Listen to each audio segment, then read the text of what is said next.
దీంట్లో ఒక సన్న నీడిల్ ఉంటుంది, అది చెప్పాము, సన్న నీడిల్ ఉంటుంది, దాని ద్వారా చేస్తాం. కానీ ఇక్కడ మనం ఏంటంటే అవి మన ప్రేక్షకుల కోసం ఏం చెప్తున్నాం అంటే ఆక్యుపంక్చర్ కష్టం కాబట్టి ఆక్యుప్రెషర్ చేసుకోమని చెప్తున్నాం.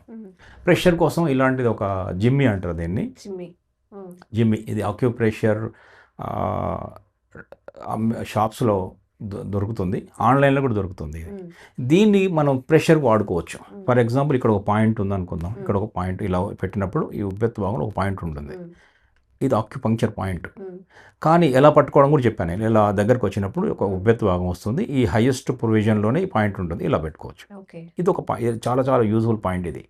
ఇది ఎక్కువ వాడేది హెడ్ ఏక్స్కి వాడతారు. ఇది ఈ పాయింట్ హెడ్ ఏక్ వాడతారు. లెఫ్ట్ అండ్ రైట్ ఈ చేతిలో కూడా ఉంటాయి. ఈ బైలేటరల్ అంటాం దీన్ని. ఈ చేతిలో కూడా ఇలా ఉంటుంది. ఇది ఒక పాయింట్, ఇది LI4 అంటారు ఈ పాయింట్. బట్ ఎనీవే ఇలా ఒక్కొక్క ఆక్యుపంక్చర్ పాయింట్కి ఒక్కొక్క నెంబర్స్ ఉంటాయి. ఇప్పుడు మీకు చూపిస్తాను, ఇది ఒక మోడల్.